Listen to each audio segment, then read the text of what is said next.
hari ini teman-teman 1,5 jam ke depan sampai jam 9:30 nanti.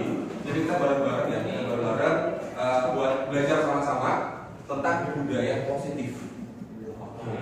Jadi kita ini diseminasi budaya positif di SMP Narada. Diseminasi itu adalah penyampaian gagasan atau ide kepada orang banyak. Itu namanya diseminasi. Jangan salah ya. Oke. Jadi kalau mungkin kita sering dengarnya sosialisasi, tapi kalau diseminasi itu lebih ke gagasan atau ide, kemudian kita sampaikan kepada masyarakat atau ke orang yang lebih banyak. Itu namanya diseminasi. Nah, ngomong soal budaya positif nih teman-teman. Budaya positif itu kan kebanyakan nggak sih kalau untuk sekolah kita itu punya budaya positif. Ya. Anak-anak datang tepat waktu. Nah, ada yang telat. Gak usah dikasih tahu belajar final test, mereka belajar sendiri tanpa kita suruh-suruh. Senang ya? Enak nggak kayak gitu? Terus misalnya banyak banget yang mereka lakukan itu bukan takut karena sanksi. Aku takut deh nanti sama misalnya takut sama misalnya atau sama Gusti. Bukan, tapi anak-anak benar-benar dari itu dia datang ke sekolah dengan gembira, gitu kan? Belajar dengan gembira, kayak gitu. Senang nggak sih kayak gitu? Tidak ada. Nah, itu jadi harapan tujuan dari diseminasi kali ini adalah kita meningkatkan budaya positif di SMP Narada. Oke? Nah, jadi teman-teman, hari ini kita bakal banyak banget yang kita pelajari gitu ya. Ya, kalau kita mau menerapkan budaya positif, berarti kita harus tahu apa itu disiplin positif. Coba sekarang kalau misalnya teman-teman sini, teman-teman teacher sini, kalau misalnya bilang kata disiplin, apa yang terbesit dalam benak teman-teman semua? Tepat waktu, sama lagi. Patuh terhadap peraturan. Patuh sama peraturan. Dia bilang tata tertib gitu kan ya, terus harus disiplin kan. Kalau misalnya seperti itu, artinya kalau kita misalnya bilang, yuk anak-anak semuanya harus disiplin, berarti anak-anak PKP kita adalah sebuah ketidaknyamanan, betul nggak? Berarti aku harus melakukan gini buat berangkat, berarti aku harus datang tepat waktu, berarti aku harus ngikutin peraturan gitu, kayak semuanya itu harus dilakukan itu karena ada rasa ketidaknyamanan di dalam diri. Tapi sesungguhnya disiplin itu nggak seperti itu ternyata. Jadi disiplin yang positif atau disiplin positif itu adalah anak-anak dia itu mau melakukan sesuatu bukan karena dia takut dapat hukuman dari sekolah, bukan karena supaya dipuji sama guru-guru, tetapi karena dalam diri mereka sendiri dia pengen datang ke sekolah karena dia yakin bahwa dengan dia datang ke sekolah itu dia bisa menghargai diri sendiri menjadi orang yang lebih baik, lebih disiplin gitu ya. Jadi motivasi berasal dari dalam diri mereka sendiri. Itu disiplin positif. Nah, nanti kita ada nilai kebajikan dan yang lain kita bahas. Tapi sebelumnya saya ajak teman-teman semuanya untuk kita main game bareng ya. Kita main game bareng. Oke. Jadi kita adalah yuk kita main cobalah buka ya, cobalah buka. Saya butuh satu volunteer ya, satu dari satu perempuan. Ayo. Tuh, siapa? Ada yang mau lanjut ke depan buat main bareng dengan kita? Di sini boleh.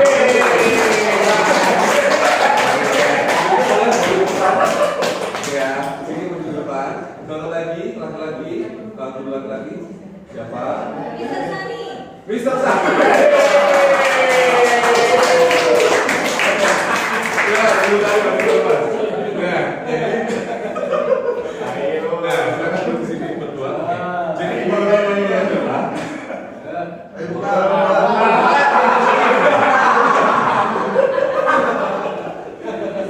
siap kira apa yang dibuka teman-teman? Yang dibuka adalah tangan ini. Tapi sebelumnya saya duduk di sini dulu, berdiri di sini, habis itu di sini sebelah. Miss Kiki silakan tulis, tapi jangan kasih tahu ke teman-teman. Hal apa? Jadi pertanyaan adalah hal apa, bukan barang ya. Hal apa yang Miss Kiki sebenarnya menurut Miss Kiki itu hal yang paling berharga di dunia ini, yang jangan sampai orang-orang tuh tahu gitu loh. Hal tersebut. Hal bukan barang tapi hal. Gitu ya. Coba silakan tulis di sini. Jangan kasih tahu ke teman-teman. Apa aja silakan tulis. Semuanya tahu. Satu aja, satu. Ya, yang pengen orang-orang nggak pengen tahu. Apa aja boleh. Ya, tunggu ya siap. Yes.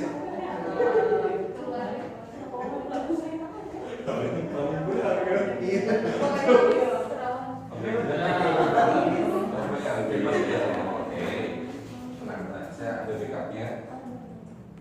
Oke, mulai. Ya, gede boleh.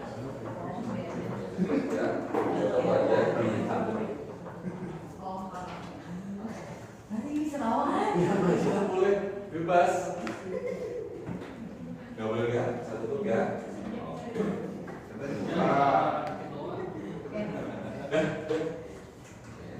Aku boleh lihat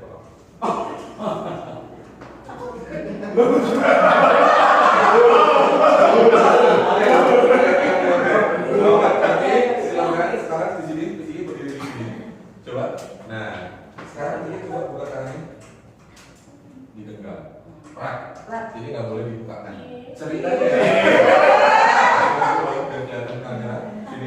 Nah, selesai nih hanya kalau tugas. Selesai. Coba sekarang sini begini. Nah, tugas selesainya adalah selesai meminta Miss Kiki untuk membuka genggaman tangannya. Dibujuk dulu coba. Bujuk kira.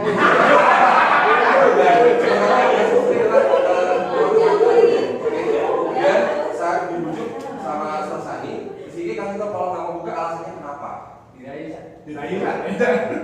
Kalau Apa aja boleh? maksudnya bebas buat putusin mau buka atau enggak, kalau enggak Dipertanyakan. dipertanyakan. Jadi itu kan tadi kan hal yang tidak boleh orang lain tahu. Artinya Miss Kiki harus mempertahankan itu, jangan sampai orang lain tahu. Hal yang berharga, Miss Kiki kira-kira apa ya teman-teman? Penasaran kan? Bisa. Sebenarnya boleh tanya gimana? Pertanyaan saya supaya dia membuka genggaman itu. Ini bebas. Bebas. Pertama adalah bujukan ya, bujukan. Terserah mau bujuk. Bujukannya ini bujukan yang benar serius. Yang mau yang nggak serius. Yang serius, kalau nggak serius pasti nggak dibuka. Oh boleh. Pokoknya itu harus dibuka. Oke. Oke. Lama ya? Masih berapa waktu lamanya? Secepatnya. Oke, Miss Kiki, ini kan udah digenggam. Saya berusaha membuka dengan pertanyaan yang dijawab dengan jujur. Ya, Miss Kiki kan punya kedua orang tua. Ya, apakah Miss Kiki menyayangi kedua orang tersebut? Kalau iya dibuka, kalau tidak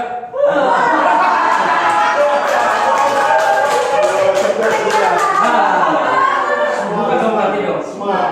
Pasti nggak buka. Alasannya? Alasannya apa dulu? Ya karena saya sayang sama saya. Oh, cuma harus dibuka ya. Kalau saya dilakukan direkam. Viral ya. Oke, berarti nanti dibuka. Oke, dibuka silakan. Waduh, gampang banget. Dan kira-kira apa isinya? Buka. Tapi nggak apa disebutin? Boleh disebutin. Ya udah. Itu udah nggak tahu apa hal ini. Iya.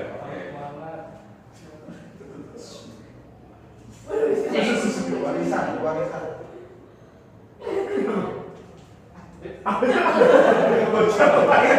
Saldo rekening. Tepuk tangan buat Rizky dan Sosani.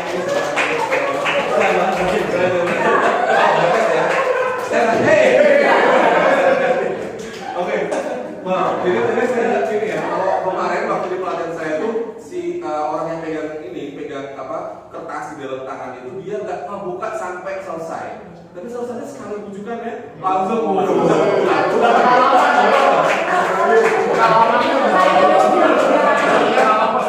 dua ya. Tapi kalau misalnya belum tentu. Kalau misalnya saya tanya, kalau misalnya saya nggak buka, nanti saya kasih 100.000 deh, jadi dibuka mau nggak? 100.000. Udah deh, nanti ini aku traktir deh, nanti oleh gini mau nggak dibuka? Oh ini ada gimana? Ternyata kalau misal ada beberapa cara yang memang membuat kita supaya Miss membuka si tangan ini, yang isinya adalah hal berharga dalam Miss. Kalau misalnya Miss nggak mau, dia nggak akan buka, gitu ya. Tapi kalau Miss dia mau, dia akan buka. Nah sekarang pertanyaannya adalah, sesungguhnya siapa yang memegang kendali atau kontrol untuk membuka atau menutup kepalan tangan? Kira-kira siapa yang punya kontrol untuk membuka itu? Miss Kiki. Nah, kalau misalnya Miss nggak mau, ya dia nggak akan buka ya kan? Tapi kalau misalnya dari rujukan dari Sosani, minta tolong kita Rizky buat membuka. Tapi kalau Rizky tetap nggak mau, meskipun alasannya orang tua, Rizky akan buka nggak? Enggak. Saya nggak mau jadi anak Berapa? Artinya yang bisa mengontrol diri kita itu adalah diri kita sendiri. Ya, bukan orang lain tapi kita sendiri. Terus kenapa Sosani berhasil? Karena Rizky mempersilahkan dirinya untuk membuka tangannya. Jadi kita kontrol ada di tangan Rizky. Ya teman-teman, itu juga sama, itu juga siswa juga seperti itu. Kalau misalnya siswa dia nggak mau dibantu, gitu kan? Kita nggak mau dibantu, ya kita selesai masalah bareng-bareng gitu. Tapi kalau anaknya nggak mau, dia susah. Karena teori kontrol itu ya berasal dari diri anak itu sendiri. Tapi kalau anaknya mau dibantu, yuk mau nggak dibantu yuk sama Serawan gitu. Ya kita selesaikan masalah bareng-bareng. Mau dibantu, mau share gitu. Artinya dia sudah mempersiapkan dirinya untuk mengontrol diri. Gitu ya teman-teman. Nah, jadi basicnya dari sini. Nah, terus sekarang gini, kemarin jadi sebelum kita pertemuan di sini, ketemu sama guru-guru, saya juga ketemu sama anak-anak kemarin waktu itu di kelas sini juga, ini kelas 8A. Nah, ada Aulia dan kawan-kawan ya, itu kelas yang mereka. Ada Rizky juga yang bantu saya waktu itu karena ngobrol di sini. Terus kemudian di situ saya kasih pertanyaan kepada anak-anak. Pertanyaan ini, kenapa kalian datang tepat waktu ke sekolah? Ini sampel ya, satu kelas, sampel SMP Kanada gitu. Jawaban mereka gimana? Tahu nggak? Biar nggak dimarahin mami, gitu ya. Jadi saya kasih mereka kertas, mereka tulis. Jadi kalau mereka tulis nggak usah dikasih nama. Artinya mereka menulis tanpa takut ya disebut namanya ya. Biar nggak ada kesalahan mama, biar nggak dapat sanksi dari sekolah, gitu ya. Paling biar dapat ujian katanya. Bisa dibilang anak yang disiplin gitu ya. Biar nggak disuruh meditasi. Jadi kalau kita lihat ini, yang ini dari satu kelas itu sekitar ada 20 berapa? Lapangan sekian? 20? 21 ada 2 anak yang dia berhasil menyebutkan secara disiplin positif. Jadi supaya saya siap untuk menghadapi hari ini gitu ya. Nah, menurut teman-teman apakah disiplin yang dilakukan oleh anak-anak ini ya itu karena faktor dari dalam diri atau faktor di luar?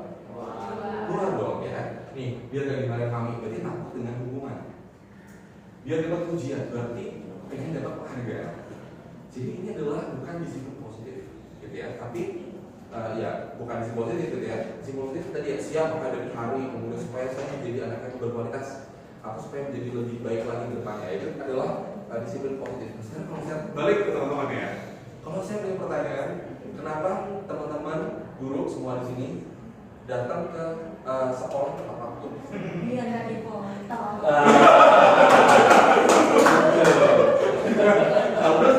Jujur ya. Oke. Tapi kalau misalnya itu berarti masih membutuhkan penghargaan. Kalau saya pertanyaan, kenapa teman-teman harus tepat waktu mengerjakan jibas? Siapa?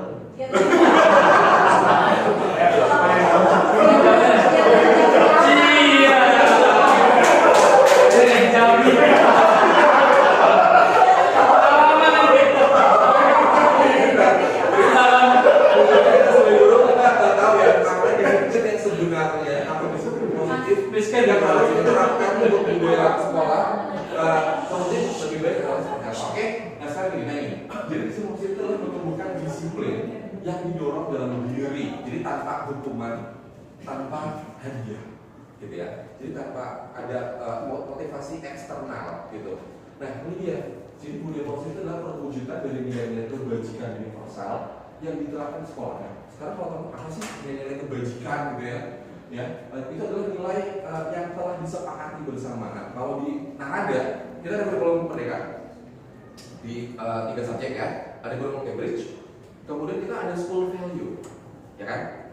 Teman-teman hafal nggak school value kita? Integrity, compassion, apa lagi nih? Meditasi, responsibility, respect. Tepuk tangan buat respect. Setiap guru harus tahu. Nah, jadi ini semua adalah nilai kebajikan. Oke, ini nilai kebajikan. Jadi kalau ini aku ambil dari website sekolah ya. Jadi ini udah udah pasti. Jadi school value kita betul, integrity, mindfulness atau meditasi, kemudian ada respect ini dari website yang terbaru ya. Compassion, kemudian responsibility itu sini untuk pelajaran Pancasila 3 subjek ya, 3 subjek nasional. Terus kita ada bagaimana bertakwa kepada Tuhan, mandiri, bernalar kritis, kreatif, bergotong royong, berkebinekaan global untuk Cambridge, atribut Cambridge ya. Di sini ada confidence, kemudian ada responsible, ada reflective, ada inovatif, sama engage. Oke? Nah, ini semua ini adalah nilai kebajikan, ya. Nilai kebajikan di SMP Narada, kayak gitu. Nah, jadi kalau misalnya kita pengen anak-anak supaya penguatan karakter apa nih yang harus mereka kuatkan ini? Jawabannya, ini harus masuk ke dalam long term memory teman-teman semua karena sebagai guru di Narada yang menerapkan nilai-nilai kebajikan ini, gitu ya. Nah, sekarang ini dia teman-teman. Jadi kalau misalnya apa sih hubungannya gitu ya antara disiplin positif sama budaya positif? Kita berharap tadi yang di awal saya bilang. Jadi kita pengen sekolah Narada, disiplin Narada khususnya itu tadi. Jadi datang ke sekolah dengan senang tanpa mikir takut dihukum segala macam gitu, dengan gembira. Dan harapannya anak semua datang sekolah belajar secara sadar terhadap dirinya. Kemudian dia merasa bahwa sekolah SMA Narada ini adalah sekolah yang nyaman, aman, ya, nyaman dan aman untuk belajar. Jadi menjadi orang yang mereka inginkan dan menghargai diri sendiri dengan nilai-nilai yang mereka percaya. Jadi ini dari social value, ya, dari disiplin positif itu bisa menciptakan sebuah budaya positif. Oke, nah sekarang kita masuk nih dari motivasi, hukuman, penghargaan dan juga restitusi. Nah, restitusi ya teman-teman ya. Oke, ada 3 motivasi. Ada 3 motivasi. Oke, jadi motivasi itu ada yang ekstrinsik yang berasal dari luar, ada yang intrinsik. Ya, jadi 3 motivasi manusia itu kalau misalnya yang pertama itu untuk menghindari ketidaknyamanan hubungan. Jadi dia termotivasi karena takut dihukum, takut dapat sanksi, gitu ya. Karena nggak nyaman, gitu ya. Terus ya udah nggak enak deh, aku nggak enak deh, aku ikut soalnya nggak enak, gitu kan. Jadi ketidaknyamanan itu maksudnya yang pertama. Terus kedua adalah itu mendapatkan imbalan atau penghargaan, gitu. Pengen dapat reward, pengen dapat poin plus, orang kayak pengen dapat apa-apa. Nah ini, jadi motivasi ini adalah ekstrinsik. Ada motivasi intrinsik itu yang memang berasal dari dalam diri. Jadi untuk menjadi orang yang mereka inginkan, mereka itu maksudnya anak-anak sendiri, gitu. Nah, jadi dia pengen jadi apa, gitu. Dan menghargai diri sendiri dengan nilai-nilai yang mereka percaya. Ini mereka percaya, mereka harus tahu juga. Jadi teman-teman tadi kan ada school value, ada atribut Cambridge, kemudian ada profil Pancasila ya. Itu anak-anak SMP Narada harus benar-benar masuk ya. Oh jadi saya nanti sebagai siswa SMP Narada harus dalam diri mereka memiliki nilai-nilai kebajikan tersebut, gitu ya. Jadi ini, jadi bagaimana kita mempercayakan kepada anak kita tugas guru ya untuk membuat mereka tahu nilai-nilai apa yang mereka percaya. Oke, nah ada hukuman, ada konsekuensi, ada namanya restitusi. Oke, ada kalimat atau kata yang belum tahu di sini. Hukuman tahu ya, konsekuensi tahu. Restitusi pernah dengar nggak? Belum ya, restitusi juga belum pernah ya. Nah, restitusi terus sekarang gini. Jadi kita akan lihat perbedaan dari ketiganya dengan melihat ciri-ciri untuk masing-masing. Hukuman itu sesuatu yang menyakitkan harus terjadi, ya, dihukum, gitu kan? Jadi kayak harus terjadi, ya kan? Oke. Kalau konsekuensi sesuatu harus terjadi, jadi itu belum tentu menyakitkan, jadi nggak menyakitkan. Kalau hukuman menyakitkan. Restitusi merupakan pilihan. Oke, itu sisi pertama. Kedua, hukuman tidak nyaman. Hukuman itu tidak nyaman dan dampaknya itu jangka waktu yang panjang. Itu hukuman. Oke. Terus konsekuensi tidak nyaman untuk jangka waktu yang pendek.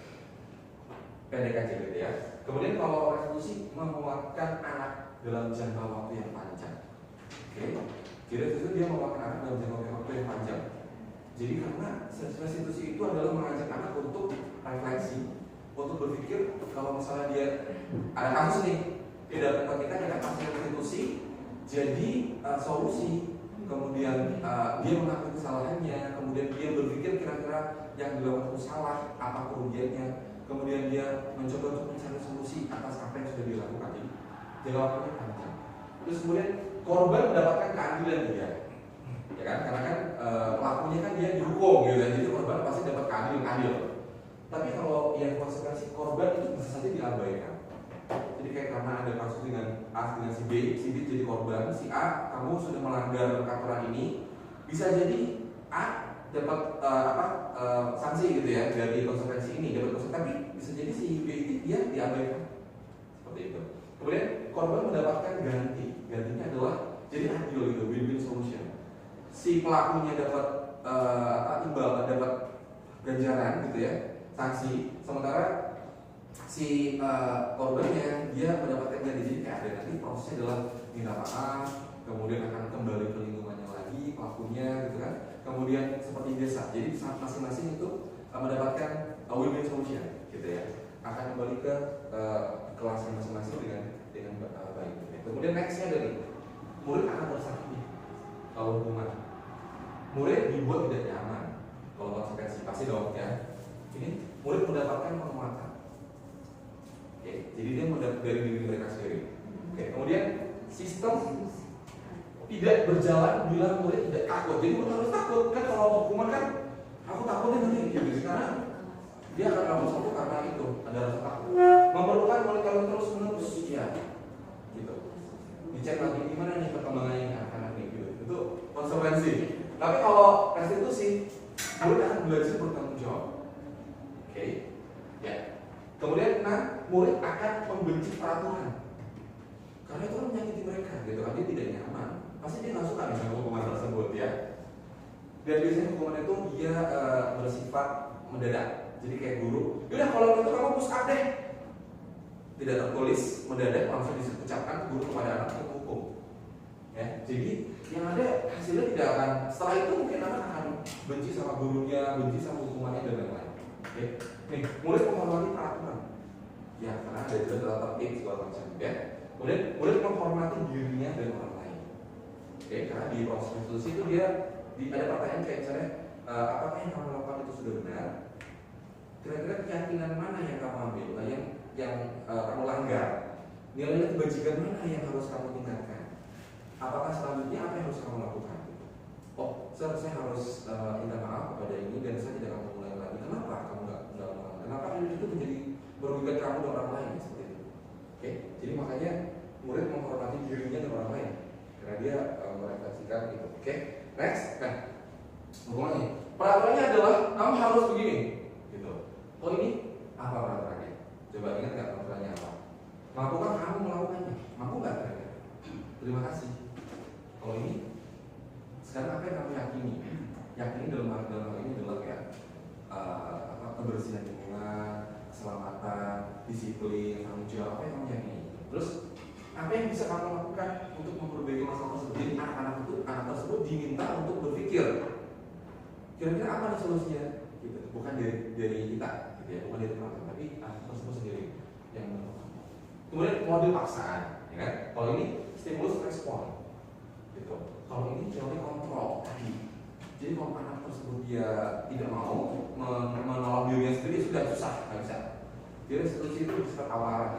Kalau anak mau dibantu, yuk kita restitusi. Jadi teori kontrol. Kemudian mendorong menyalahkan diri, mendorong kepatuhan, ya. Jadi mendorong disiplin positif. Jadi kalau misalnya dari tiga ini, yang mana sih teman-teman yang menurut teman-teman paling efektif untuk menghadapi anak-anak? Restitusi. Mana yang sebisa mungkin nggak boleh ada di SMP Narada hukuman. Dan menurut kalian, menurut teman-teman semuanya, apakah konsekuensi itu harus ada, tetap ada? Yes. Konsekuensi ini harus ada, tetap ada. Ini juga ada gitu loh. Jadi berdua ini itu saling berkesinambungan gitu ya. Jadi prosesnya itu nggak bisa ini doang atau ini doang. Ini kalau bisa jangan sama sekali gitu. Karena di dalam dunia pendidikan jangan gitu ya. Karena kan pendidikan anak karakter dan lain-lain. Kalau pemerintah silakan gitu ya, penjara apa gitu. Tapi kalau ini jangan. Kalau di lingkungan pendidikan kita cuma dua ini aja. Gitu. Saat dan restitusi bersifat tawaran. Kalau anaknya secara teori kontrol dia nggak mau menolong dirinya, ya nggak bisa. Ya udah, ini gitu berjalan. Gitu ya. Oke. Sekarang ini ada kasus ya teman-teman, bisa nggak? Teman-teman mencoba untuk menentukan apakah ini hukuman atau konsekuensi. Oke. Coba mungkin apakah kamu sudah pernah melakukan gitu dulu refleksi ya. Lalu mencatat 100 kali di dalam buku kalimat saya tidak akan terlambat lagi. Ya. Nah, kalau terlambat di sekolah itu termasuk hukuman atau konsekuensi kira-kira? Hukuman. Nah, bikin capek sih. Mungkin saat ini kan bagus ya, karena saya tidak terlambat lagi gitu. Tapi untuk sebagian orang yang nggak suka nulis, yang tulis itu jelek atau apa gitu kan ada ada loh orang tuh saya mending push up deh, saya mending push up daripada harus tulis 100 kali gitu kan, capek di tangan saya nih. Gitu. Jadi jangan berpikir ini adalah sebuah hal yang wajar gitu ya. Ini hukuman. Simpel jangan dilakukan kembali. Terus lari mengelilingi lapangan basket 2 kali karena terlambat di sekolah. Hukuman atau konsekuensi? Hukuman. Nah, kalau misalnya dia terlambat di selesai, misalnya ada anak terlambat, misalnya siapa yang sering terlambat selesai misalnya? Maxwell misalnya ya. Maxwell datang ke kelas Sani, telat nih 10 menit atau 5 menit, tapi telat ya. Nah, terus Sani minta Maxwell buat keliling lapangan 3 kali. Apakah itu hukuman atau konsekuensi? Konsekuensi kenapa? Karena mungkin dari pemanasan ya, jadi harus Pemanasan. Jadi relate ya. Kan PI. Jadi ya masih ada relasinya ya, masih bisa. Tapi kalau nggak relate ya enggak gitu ya. Nah, terus nih membersihkan coretan yang dibuatnya di meja tulis.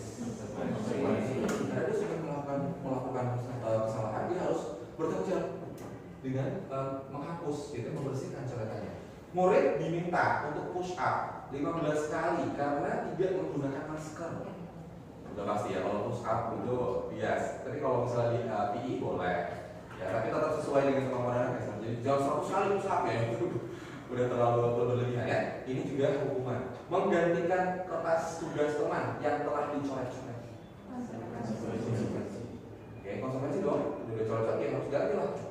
Berjemur di lapangan basket pukul 12 siang karena ngobrol dengan teman. Ya. Oke, murid diminta bertelanjang kaki sepanjang hari karena tidak menggunakan sepatu warna hitam sesuai peraturan sekolah. Hukuman sepanjang hari. Dalam hukuman kenapa konsekuensi? Coba yang konsekuensi dari siapa? Kenapa Miss Angel? Tadi bilang aku siapa? Oh. Gimana Sensei? Kenapa? Atau berubah? Enggak konsekuensi hukuman riset gitu. dia tuh nggak sudah melanggar peraturan sekolah tuh, terus iya kan, terus tunggu benar. Peraturan sekolahnya warna hitam ya? Iya, kan tidak menggunakan sepatu warna hitam, jadinya beda sih. Ya, hukuman kan ada hukuman. Kecuali kalau peraturannya harus bertelanjang kaki, berarti kan yang sudah ada aturan ya. Sehingga aturannya nggak harus bertelanjang kaki ya. Jadi aturannya adalah menggunakan sepatu warna hitam ya. Kalau bertelanjang kaki itu sepanjang hari loh ini. Berarti kan teman-teman pada ngeliat nih, berarti ada efek psikologis yang didapat ya.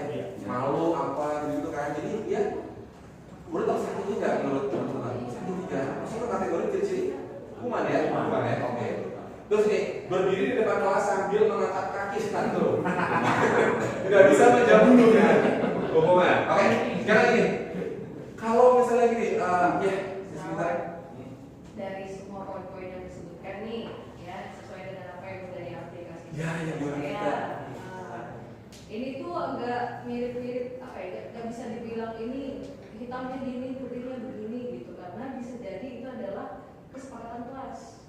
Itu gimana? Contoh. Karena kan kalau tahun aja kan ada seperti itu ya, juga di kelas. Misalnya yang terlambat, saya tidak akan terlambat lagi ke dalam kelas ke sekolah gitu. Kesepakatan kelas itu yang mencatat 100 kali dalam buku kalimat itu gimana? Oh, kalau itu sudah masuk dalam kesepakatan kelas ya itu konsekuensinya. Kan sudah tertulis kan di aturan kan, aturan kesepakatan kelas. Itu berarti dia masuk konsekuensi. Dan ya karena sudah tahu dampaknya apa. Kecuali kalau udah kamu 100 nggak ada aturan sebelumnya tapi langsung disuruh secara spontan, nah itu Dan kesepakatan kelas pun juga harus memperhatikan ini ya. Ya, namanya kesepakatan kelas berarti anak-anak harus sepakat dengan guru. Mau nggak kalau 100 kali ini kayaknya terlalu banyak deh gitu-gitu. Yang ini aja deh 30 kali aja apa? Ya berarti kan kesepakatan. Itu juga harus memperhatikan kemampuan. Oke, gitu ya. Sekarang gini. Ini guru-guru saya sini ada di sini, guru saya ada Miss Ririn, siapa lagi ya? Miss Angel. Nah, kalau misalnya nggak bawa baju lab, terus dia harus berdiri di belakang, pokoknya dia nggak ikut dan dia berdiri sepanjang praktikal itu termasuk hukuman atau konsekuensi. Konsekuensi. Kenapa, Miss Angel? Tadi betul. Selain itu apa? Sebenarnya tujuannya apa loh? Keselamatan. Karena kan itu kan buat keselamatan. Dia nggak ikut praktikal bukan karena dia nakal itu enggak, tapi karena untuk melindungi dia juga. Kalau misalnya praktiknya berbahaya, muncrat segala macam ya kan, kalau dia nggak pakai pelindung gitu, ya kan? Jadi itu sampai itu konsekuensi. Oke, sekarang teman-teman sudah tahu ya. Sekarang kalau kita mau tentang restitusi lebih jauh, kalau tadi kan berhubungan sama konsekuensi, teman-teman sudah mengerti. Nah, sekarang restitusi apa sih sebenarnya gitu ya? Jadi restitusi itu adalah proses penciptaan kondisi bagi murid untuk memperbaiki kesalahan mereka, ya, sehingga mereka bisa kembali kepada kelompok mereka. Jadi setelah selesai restitusi itu harapannya anak-anak kembali ke kelompok mereka tanpa dibenci sama teman-temannya, tanpa dijauhi lagi. Jadi udah netral lagi gitu, balik lagi gitu. Kemudian dengan karakter yang lebih kuat, karena kan dia sudah tahu dia salah, dia pernah bersalah, kemudian direstitusi sama gurunya, itu dia sadar akan kesalahannya, dia sadar apa yang dilakukan itu adalah salah, dan dia tidak boleh melakukan itu lagi ke teman-temannya gitu ya. Saat dia kembali ke kelas, dia akan menjadi anak yang memiliki karakter yang lebih kuat gitu ya. Restitusi juga merupakan proses kolaboratif yang mengajarkan murid untuk mencari solusi untuk masalah mereka. Jadi mereka akan belajar untuk bertanggung jawab. Kalau aku salah, aku harus mencoba untuk mencari solusi, bertanggung jawab untuk memecahkan masalahku gitu ya. Karena harapannya setelah mereka sudah selesai lulus kan mereka bisa mandiri gitu ya. Jadi dampaknya itu nggak cuma di kelas dan di karanya doang. Saat dia keluar terbiasa dengan itu. Jadi itu sampai jangka panjang. Nah terus kemudian, ya mereka dan membantu murid berpikir tentang orang seperti apa yang mereka ingin menjadi. Dia mau jadi orang yang seperti apa nih, gitu ya. Dengan tujuan mulia dan bagaimana mereka harus memperlakukan orang lain. Kalau misalnya dia lihat ini salah, ini memperlakukan orang lain, berarti saya nggak boleh seperti ini. Saya nggak boleh seperti orang lain, saya harus lebih baik. Itu restitusi. Oke. Nah, dan restitusi itu ciri-cirinya adalah pertama, jadi bukan untuk menebus kesalahan, bukan untuk menebus kesalahan. Mungkin kalau di bisnis studies ya, pelajaran siswa ya, itu restitusi itu artinya ganti rugi konsumen lah gitu. Tapi kalau di sini bukan itu ya. Di restitusi dalam pendidikan itu lebih ke ini ya. Jadi dia belajar dari kesalahan, kemudian memperbaiki hubungan ya dengan korban gitu, dengan teman yang dia kali, kemudian berupa tawaran bukan paksaan. Kalau dia nggak mau ya kita kontrol, balik lagi ya udah nggak bisa tolong gitu. Restitusi menuntun untuk melihat ke dalam diri, oke. Kemudian restitusi mencari kebutuhan dasar. Nah, kebutuhan dasar yang mendasari tindakan. Kadang-kadang setiap orang itu punya kebutuhan dasar masing-masing. Seorang anak kenapa dia melakukan seperti itu, melakukan nakal? Sebagai guru kita harus tahu kira-kira kebutuhan dasar apa yang ada dipenuhi dia, yang dia pengen penuhi, yang kurang apa? Dia kurang kasih sayang, makanya dia caper, gitu. Nah kita sebagai guru itu kita harus tahu apa yang dibutuhkan, bukan dasar apa yang dibutuhkan. Itu restitusi. Kemudian fokus pada karakter, bukan tindakan, karakternya yang dibenarkan. Kalau karakternya bagus ya dia akan ngelakuin lagi. Kalau tindakan ya udah gitu. Kalau karakternya masih nggak bagus ya udah dia akan mengulangi lagi, gitu ya. Kemudian restitusi itu juga fokus pada solusi. Kemudian mengembalikan murid yang berbuat salah kepada kelompoknya. Dia akan berbagi ke kelompoknya. Oke. Nah sekarang ya. Jadi kita ya oke lah silakan ya restitusi lah apalah.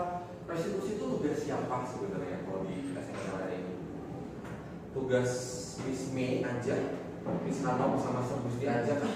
Teman-teman? Tugas siapa? Semua. Oke. Tugas semua. Jadi nggak cuma guru. Apakah tugas saya sebagai wakil guru juga punya kewajiban? Melakukan itu kalau misalnya saya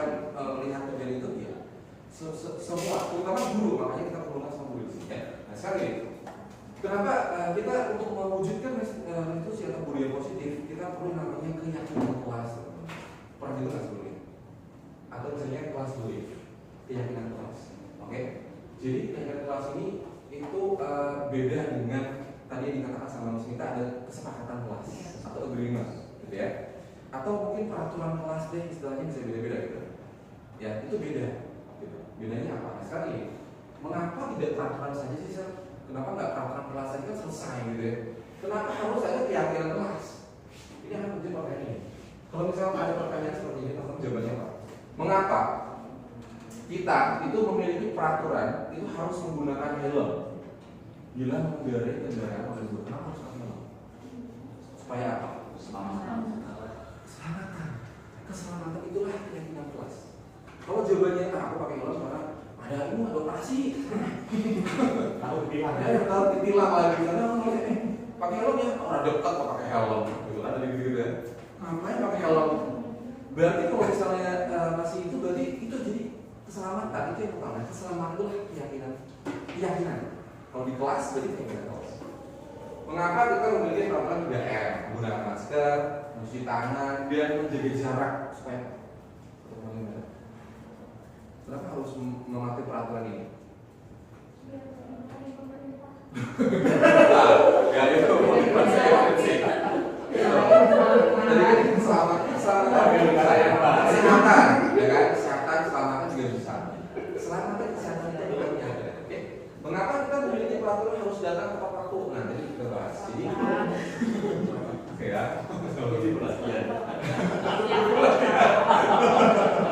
Oke.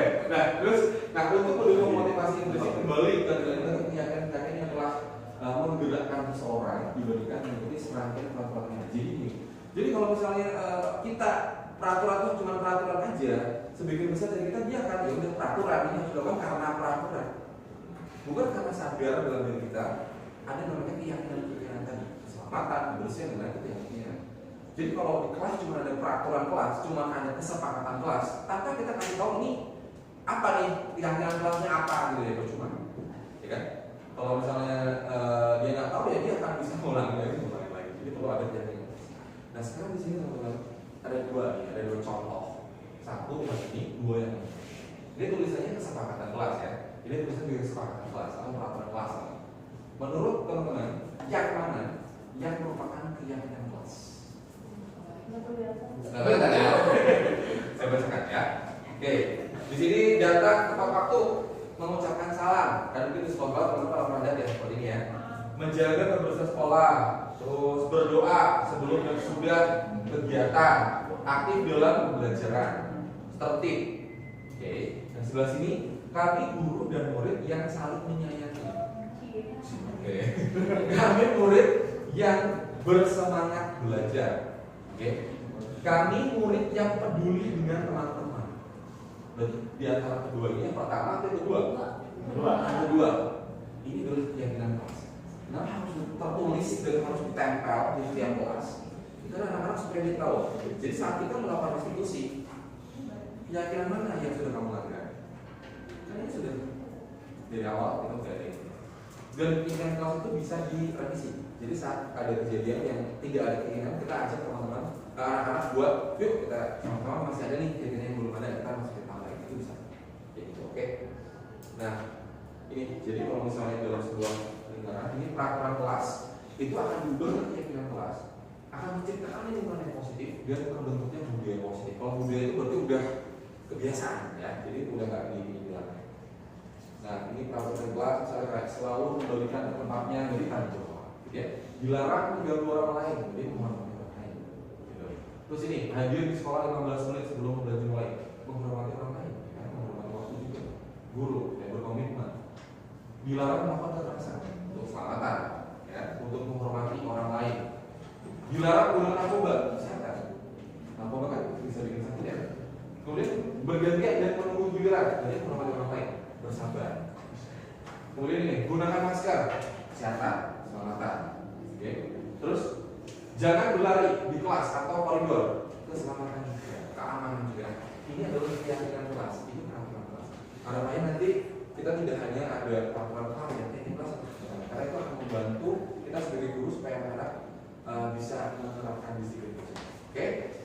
Nah sekarang ya, tadi aku bilang kita nih sebagai manusia cuma anak-anak, kita tuh membutuhkan ini adalah kebutuhan dasar manusia yang harus kita penuhi. Kalau enggak bisa bahaya ya nggak sebenarnya. Kalau enggak sih, maka nggak perlu harus Oke, nah kita bertahan hidup apa aja? Ada kesehatan. Kalau nggak sehat, ribet hidup kita ya, nanti kita di rumah sakit lah, apa bisa ada biasa rumah tempat tinggal, gitu kan? Kita mau tidur di mana? Makanan, kalau nggak ada makanan bisa laparan, bisa meninggal kan? Karena laparan dan lain-lain. Nah, gitu. Ini bertahan hidup. Kalau bertahan hidup ini, terus penguasaan. Kalau penguasaan itu kita tuh jaga kan? Sebenarnya kita ini masing-masing itu punya kebutuhan ini dasar loh, bukan kebutuhan sekunder. Kita sebagai manusia yang normal gitu ya, dan kita tuh punya keinginan untuk dianggap berharga pasti bisa membuat perbedaan. Gitu. Pasti ada keinginan membuat perbedaan, bisa membuat pencapaian, ya kompeten, gitu ya. Kemudian diakui dan dihormati itu pasti. Gitu. Nah kan ada satu orang yang aku maunya di itu dicek nggak ada. Pasti pengennya dihormati itu pasti gitu. Pengennya dihina-hina nggak ada. Masih dihina-hina. Terus ini, kemudian ada kesenangan. Kesenangan apa aja? Kebutuhan untuk mencari kesenangan. Tapi yang penting ya, mencari kesenangan. Main game atau apa, konser gitu ya, tertawa, nonton film, nonton TV, kesenangan. Kasih sayang dan merasa diterima. Ya, merasa diterima. Kebutuhan akan hubungan koneksi sosial. Kemudian kebutuhan untuk memberi dan menerima kasih sayang. Itu kita butuh ya, kita butuh disayang ya. Butuh disayang. Terus kebutuhan untuk merasa menjadi bagian dari satu kelompok itu pasti. Aku pengen bagian dari satu kelompok gitu kan. Saya pengen kalau misalnya sendiri, oke? Kebutuhan tetap terhubung dengan orang lain. Orang lain bisa teman, pacar, orang tua, keluarga, istri, suami dan ya. Kemudian kebutuhan dan kemandirian. Oke. Ini yang kebebasan. Kebutuhan dan kemandirian. Kita bebas melakukan apapun sesuai dengan yang kita mau. Otonomi, ya, mandiri, memiliki pilihan, ya, dan mampu mengendalikan arah hidup. Jadi kita itu sebenarnya ini adalah kebutuhan dasar ya. Ada yang belum masuk ke sini? Kebutuhan dasar kita yang belum masuk ke minum, ini bertahan hidup. Bertahan hidup, kebutuhan apa?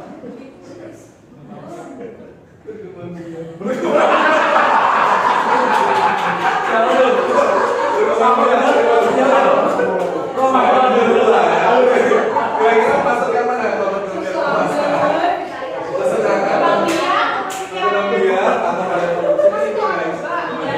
Bertahan hidup karena tanpa jadi gini, bertahan hidup atau berkembang biak itu adalah sebuah naluri gitu ya, karena sebagai spesies gitu ya, manusia itu punya naluri untuk melestarikan jenisnya. Jadi kalau dalam kategori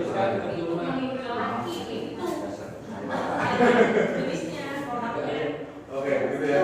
Nah, sekarang gini, kenapa sih kita harus ada belajar kebutuhan dasar? Hubungannya apa, Serawan? Nih, bukan gini ya. Ini juga ini. Jadi kalau kita ya, ini namanya ya.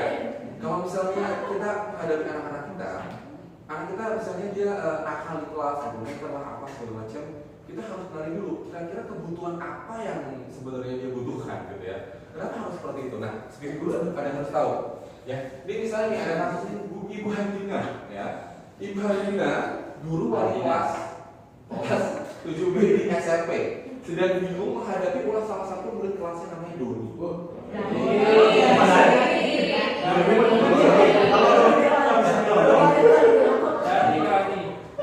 Dani aja.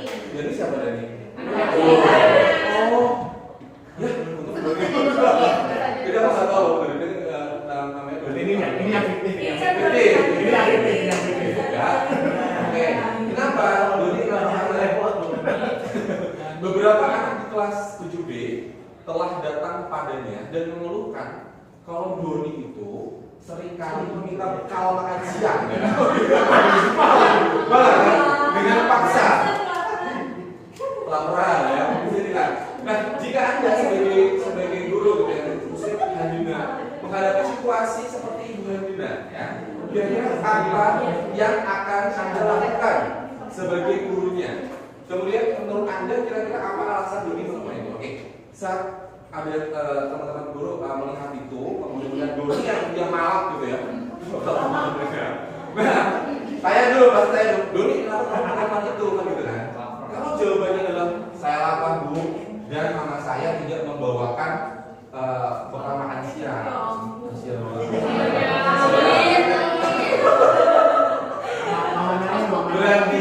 Berarti kira-kira kebutuhan dasar Doni apa yang pengen Doni penuhi gitu loh? Rasa lapar. Rasa lapar berarti apa? Bertahan hidup gitu ya. Bertahan hidup malak gitu ya teman-temannya. Teman-teman ini ya, jadi kebutuhan ini. Terus kalau jawab ini, Doni bilang gini, saya senang karena teman-teman saya jadi memperhatikan saya, gitu ya. Caper ternyata, malah itu supaya dia jadi pusat perhatian, gitu ya. Berarti kira-kira kebutuhan Doni yang pengen dipenuhi yang mana? Kasih sayang, kekuatan sayang, berarti. Kasih sayang. Maksudnya dari kalau teman-teman dia di kelas ada yang caper, gitu ya.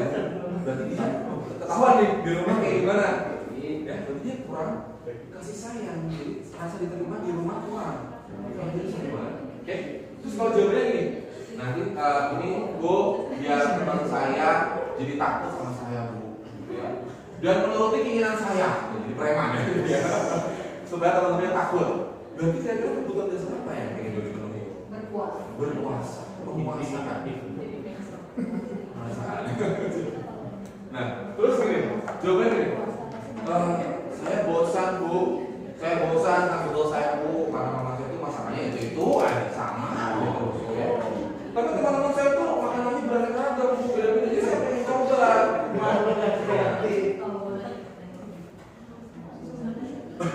Oke, berarti kebutuhan apa yang dulu pengen penuhi? Kebebasan, karena kan dia itu tuh aja bosan ya kan? Dia butuh kebebasan. Terus nih, iseng aja Bu, iseng aja. Karena saya senang nih kalau lihat banyak teman-teman pada kesel tuh saya senang gitu kayak puasa.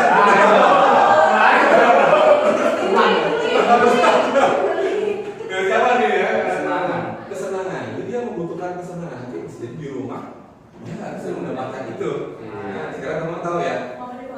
Jadi kalau misalnya wah ini bertahan hidup nih.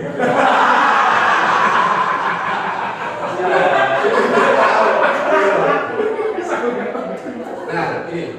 Jadi kalau misalnya, kira-kira posisi kontrol apa yang bisa kita lakukan sebagai guru kalau kita menghadapi anak-anak yang troublemaker, yang nakal, yang berbuat kesalahan, kira-kira apa?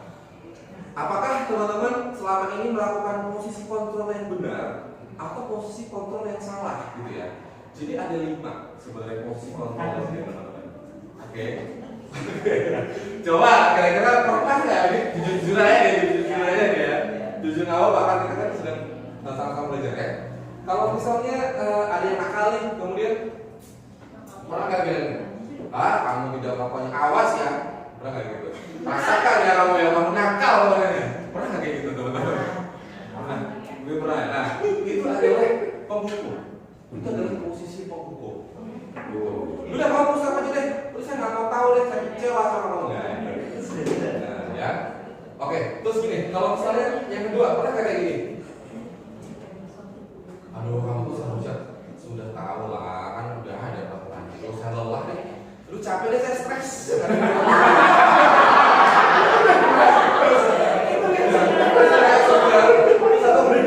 Atau gini, kamu mau sekawan dimarahin sama kepala sekolah, kamu mau?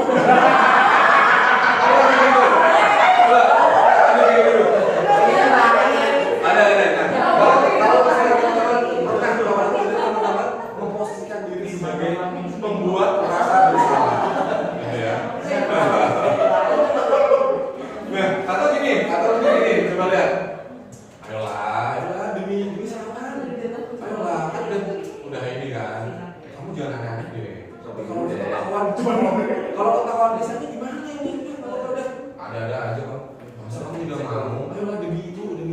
bapak gitu. Ingat, Ingat waktu itu Suhan pernah bantu kamu loh. Nah sekarang giliran kamu yang bantu saya. Ada mungkin kayak gitu ya. Nah itu adalah kalau teman-teman memposisikan sebagai teman. Oke. Terus ini nih. Nah kalau ngomong gini, nah kali ya. Terus dia bilang gini, ingat peraturan kelasnya gimana? Kira-kira peraturan yang mana nih yang kamu sudah langgar? Nah, peraturan kelas. Jadi dia menanyakan peraturan kelas. Ingat, coba sebut nomor berapa sana. Gitu.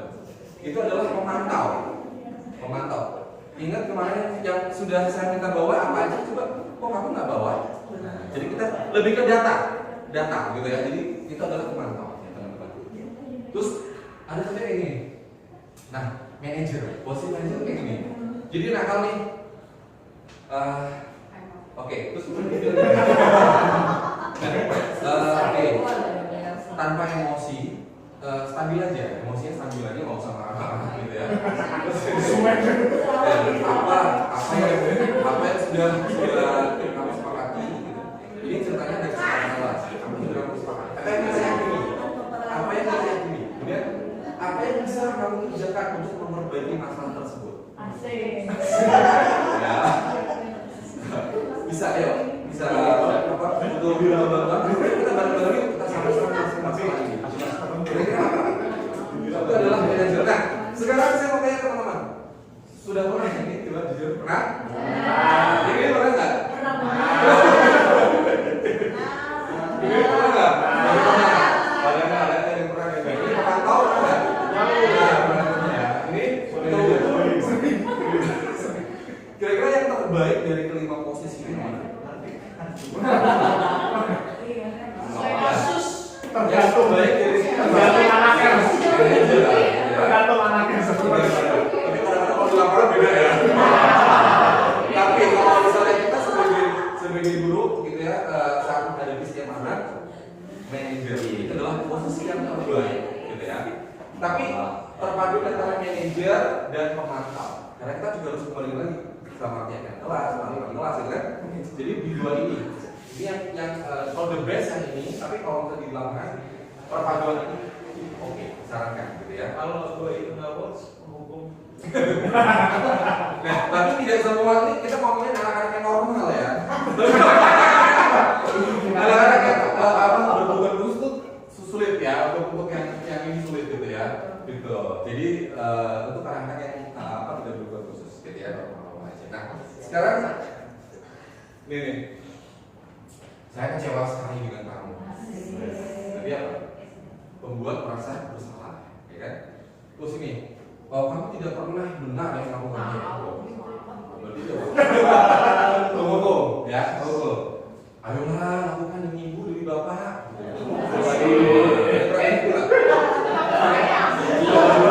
Kamu bisa.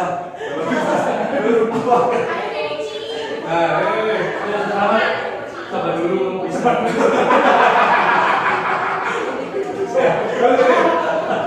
Apakah kamu mendapatkan sesuatu? Apa kalau kita ada kualitas ya? Atau ada kamu dapat standar ini? Itu memantau. Jadi dia berdasarkan data. Terus bagaimana kamu bisa menyelesaikan masalah ini? Gitu. Jadi dia menanyakan bagaimana, gitu. Jadi tidak menyalahkan, tidak ya, jadi dia berpikir bagaimana kamu bisa menyelesaikan masalah ini. Berarti artinya anak tersebut diminta untuk berpikir mencari solusinya sendiri, gitu ya. Manajer. Kemudian kamu selalu yang paling terakhir. Kamu terakhir kalau juga lama.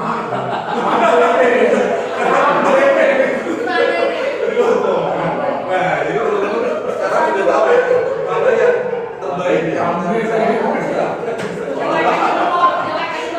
Oke ya. Oke. Terus gimana cara menerapkannya, gimana realnya gitu tuh tadi teori nggak gitu ya, berarti ya. Ada segitiga restitusi teman-teman. Ya segitiga ini adalah cara yang kita teman-teman akan praktekkan bersama, oke? Ya, jadi yang sekarang sebelah nih, jadi nanti kerja berpasang-pasangan. Jadi yang sebelah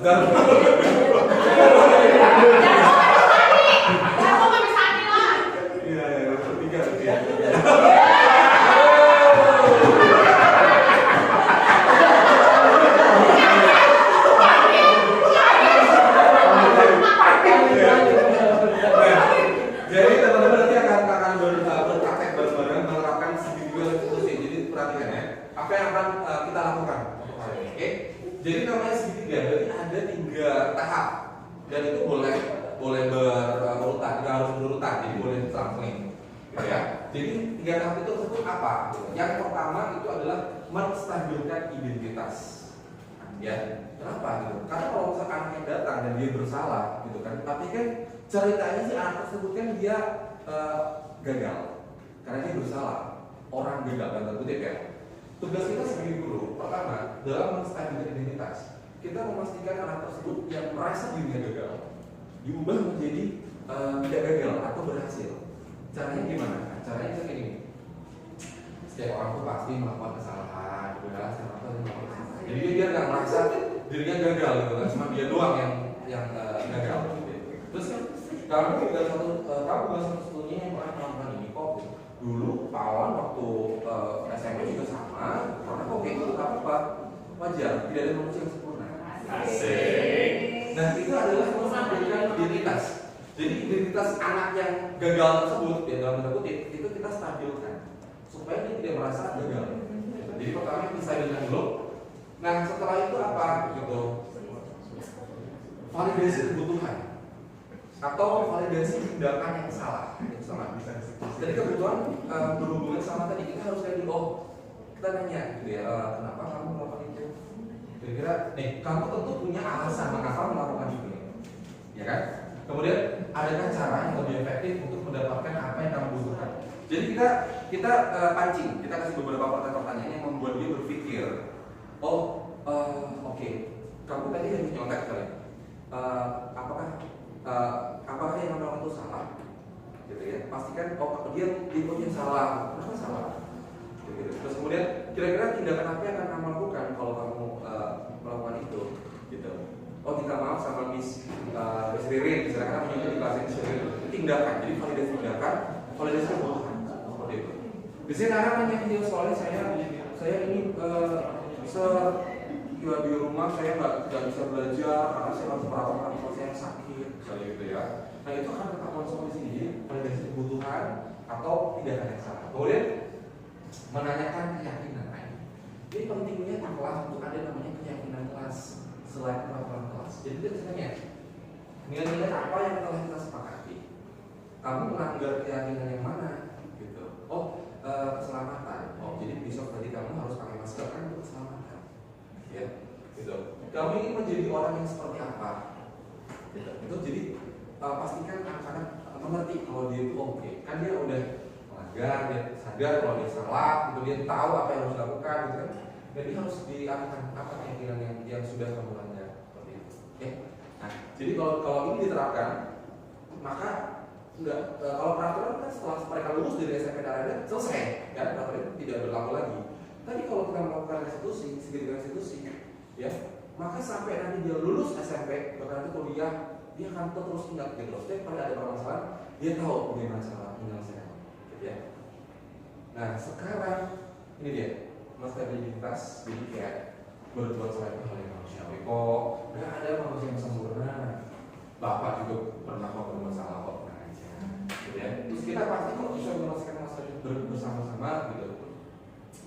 Saya tidak tertarik ya untuk cari tahu siapa yang benar, siapa yang salah. Tapi saya lebih tertarik nih untuk menyelesaikan masalah. Jadi dia lebih ke solusi, gitu ya.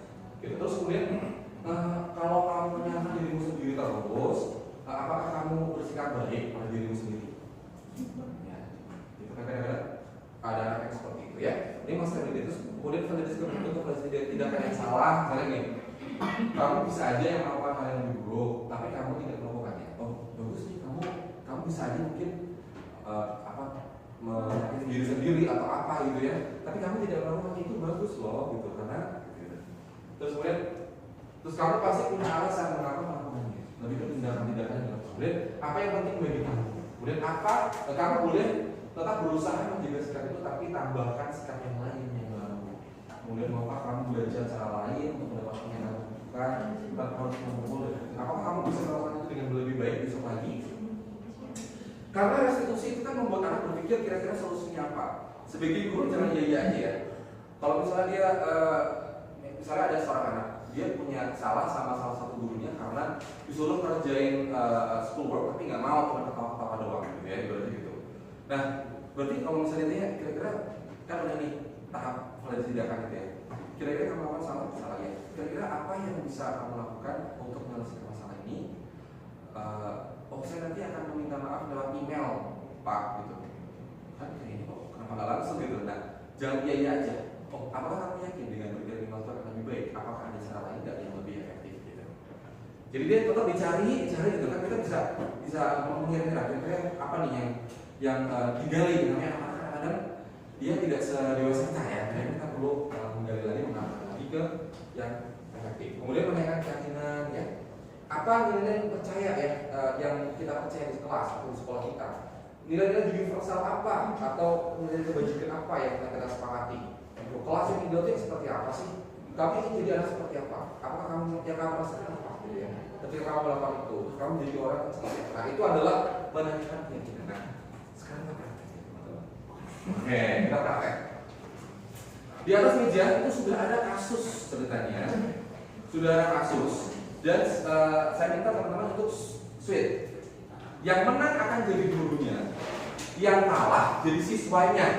Oke. Oke. Coba. Nah, ini ya, yang kalah jadi gurunya.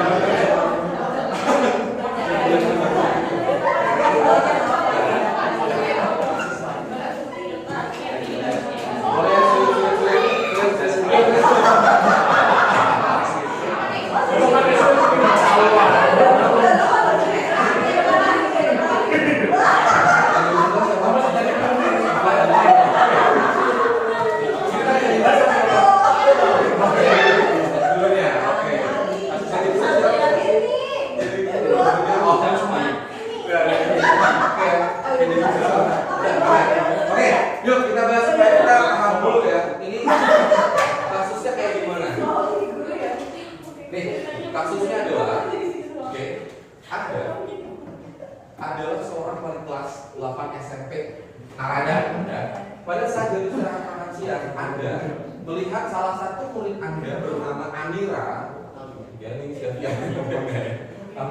sedang menangis sendirian. Jadi ada Amira, dia menangis sendirian gitu ya di dalam kelas gitu. Anda menghampiri Amira, dia mengajak berbicara. Sebagai guru, dan guru siapa udah tahu kan? Menghampiri Amira, dan ternyata Amira menangis karena Ali sempat mengejek Amira karena nilai ulangannya lebih rendah dibandingkan nilai yang didapat Ali gitu. Jadi di sini yang jadi pelaku siapa? Ali jadi siswanya. Siapa yang jadi Ali nanti kan?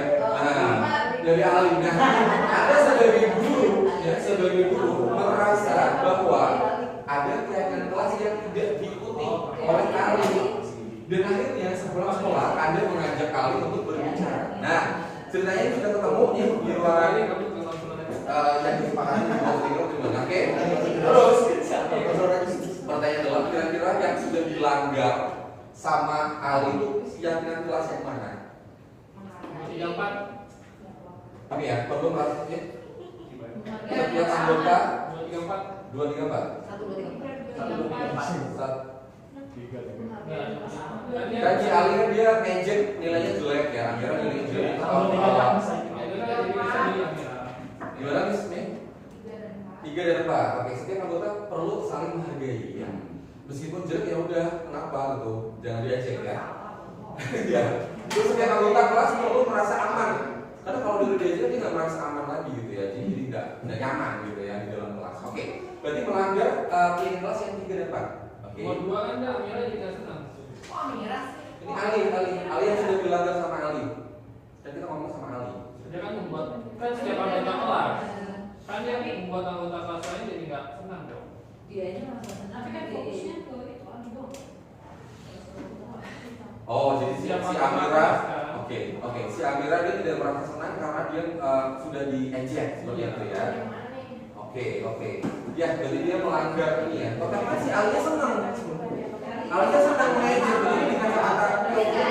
Iya lah, gitu. Jadi, setiap anggota kelas. Oke, jadi kita pengen kelas yang melanggar ini karena dari sudut pandang Amira. Jadi kayak kelas sebagai guru berarti kami ingat pengen kelas nomor 2. Setiap anggota kelas perlu merasa senang. Apakah menurut kamu Amira senang atas siapa yang kamu lakukan? Gitu ya. Oke. Ini Perlu belajar? Enggak ya, kalau ahli enggak ya. Kalau ini akhirannya ya. Oke. Sekarang 2, 3 dan 4, betul, Rudi. Nah, sekarang tugas teman-teman adalah di situ sebenarnya ada guide ya, ada petunjuk yang bisa apa yang bisa disampaikan. Tapi saya pengen teman-teman berimprovisasi, ya. Dan sesuai dengan style masing-masing. Kan setiap guru punya style masing-masing saat menasihati anaknya, menasihati anak didiknya, ya. Oke. Siap semuanya? Sekarang silakan berhadapan-hadapan. Berhadapan-hadapan. Oke. Belum. Saya bilang mulai baru mulai. Oke. Belum mulai. Berhadapan. Oke. Dan oke ya. Oke ya. Pastikan. Jangan mulai dulu. Oke. Ingat teman-teman, saya akan bilang mulai. Itu baru teman-teman mulai. Yang pertama. Yang kedua, jangan sampai terlewat segitiga institusi. Yang pertama ada menstabilkan identitas yang sampai terlewat, ya. Terus kemudian yang kedua, validasi kebutuhan, validasi kadang-kadang salah. Yang ketiga apa yang ketiga? Menanyakan keyakinan. Oke, sudah siap semua? Siap ya? 3, 2, 1. Silakan.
yang ngatur adalah gantian. Oke, gantian. Berarti tadi yang menjadi guru sekarang jadi siswa, terus yang jadi siswa jadi guru. Siap ya? Ini bukan balas dendam ya. Oke, siap? Silakan mulai dari sekarang.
Dan permasalahan ini sudah selesai gitu ya. Oke, tapi sekarang saya persilakan untuk Miss Hanok dan juga Miss Gusti untuk ke depan.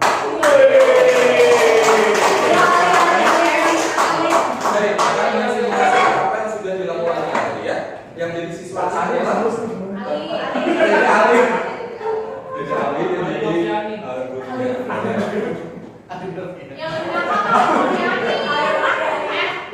Oke. Ya, silakan diceritanya tok ya. Apa tadi nomor satu? Validasi. Udah mulai yakni. Alirasi. Alirasi dulu penyakin. Si Bapak paham. Iya. Nah, tapi alasan alasan kita kan pasti beda. Kalau bapak kan dulu kenapa gitu. Nah, kalau Amira ini kenapa? Apa alasannya kamu mau ngejek Amira? Karena Amira ngejekin saya duluan Pak. Minggu lalu nilai saya 93, nilai Amira 95. Amira ngejekin saya. Nilai kamu berapa? 93. Kok emang saya bilang 5? Terus Amira ngejekin saya Pak. Katanya Ali nilai segitu. Besar saya dong gitu. Terus saya belajar sama dia deh. Sekarang nilainya tidak saya, jadi saya belajar sama Amira. Jadi aku rasa.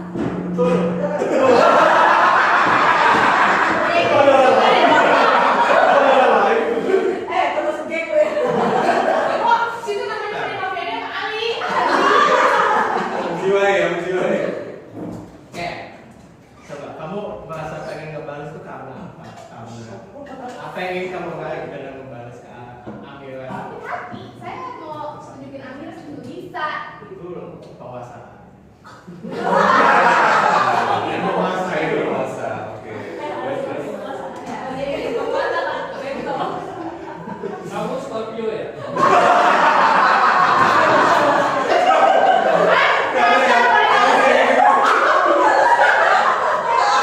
Wanita beracun.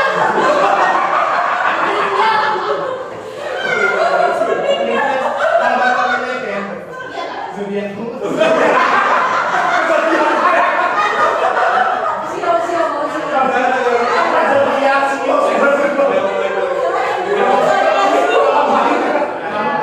Kamu pengen jago itu bagus, kamu hanya jago kan nilai ujian kamu bagus kan. Tapi kenapa harus sekalian bahas jam juga ya? Ya karena supaya dia rasakan kalau diajakin itu nggak enak.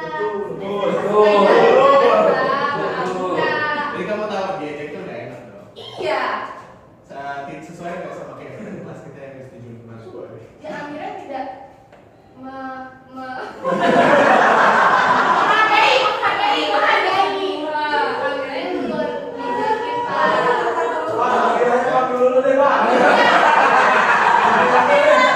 Kalau mau diketemuin ke garis-garis nih. Ya, berarti nanti bapak juga panggil sebenarnya ya. Iya. Nah, tapi sekarang Ali melanggar keyakinan kelas ya. Iya Pak. Maksudnya lagi ngomongin sekali. Apa yang harusnya Ali lakukan ya? Biar keyakinan kelas ini terjalankan kembali. Yang ada jadi-jadikan lagi. Amira juga. Amira juga kayak jadi. Iya. Tapi kamunya ke Amira kamu harus apa? Ya Amira minta maaf juga ke saya. Ya abis bisa.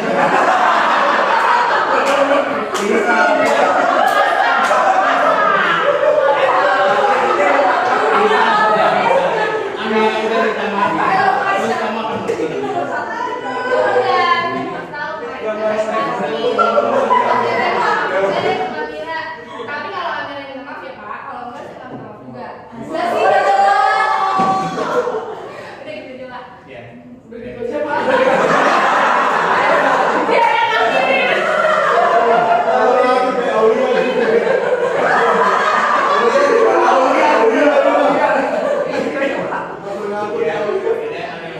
Ya, Bapak setuju kalau dia minta maaf, kamu kan aku kesel, tapi Bapak nggak setuju kalau kamunya nggak mau minta maaf sama sekali. Kan kamunya juga salah.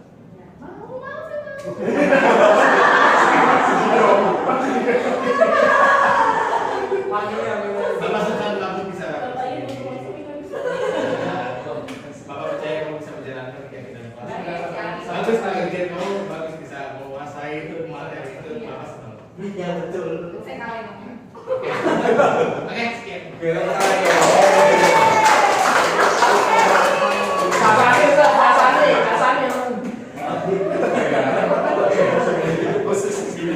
Kadang-kadang mau di lapangan itu nggak bisa. Oke. Sebenarnya tadi apakah juga teman-teman apakah tadi misalnya udah itu sudah melakukan diskusi? Ya, jadi ada mengenai keyakinan kelas apa yang sudah kamu langgar. Mungkin nanti ditambahin apa keyakinan apa yang dilanggar, misalnya tidak menghargai dan lain-lain juga ditanyakan juga. Terus kemudian kalau dari segi kebutuhan atau tidak yang saat ini sudah pada akhirnya si Amira dia minta maaf kan, dia mau minta maaf kepada si Ali mau minta maaf kepada si Amira, oke? Jadi dia ada perbedaan tindakan yang salah. Kemudian stabilitas tadi di awal-awal saya Putri sempat bilang apa ya tadi ya? Stabilitas. Saya juga dulu pernah. Oh, Bapak dulu juga pernah. Itu juga mau stabilitas. Tapi gini, sebelum kita masuk ke sini saat proses stabilitas, kadang ada anak yang ngeyel gitu kan ya di lapangan. Nah, kalau misalnya dia masih ngeyel, artinya dia belum stabil, gitu ya, belum stabil identitasnya. Jadi, kamu mau dibantu nggak sama saya? Gitu. Yuk kamu mau dibantu nggak sama Bapak? Kalau misalnya kamu mau dibantu, yuk kita bantu bareng, gitu ya. Kalau udah tenang, kalau udah stabil, baru kita bisa masuk ke sini. Tapi untuk ketiga sudah masuk ya, tepuk tangan buat. Oke, pas banget ya ngomong kita tepat waktu. Dan semoga materi kita kali ini bermanfaat ya teman-teman. Dan ini yang saya sampaikan adalah kulit-kulitnya aja. Kenapa? Karena ada lagi nih. Ya, karena nanti ini sudah fix ya misalnya. Jadi nanti di awal tahun ajaran kita di semester 1 kita sudah akan lebih banyak praktek lagi, tapi bukan dengan saya, tapi dengan ada lagi pembicaraan yang jauh lebih hebat. Ya, nanti kita akan ada teacher workshop nanti sekitar di tanggal 9 Juli ya teman-teman. Dan itu nggak cuma guru SMP doang, tapi guru SMA juga. Jadi kita harapannya budaya positif itu tidak hanya di SMA Narada tapi juga di SMA Narada dan semuanya. Seperti itu ya. Thank you teman-teman semuanya.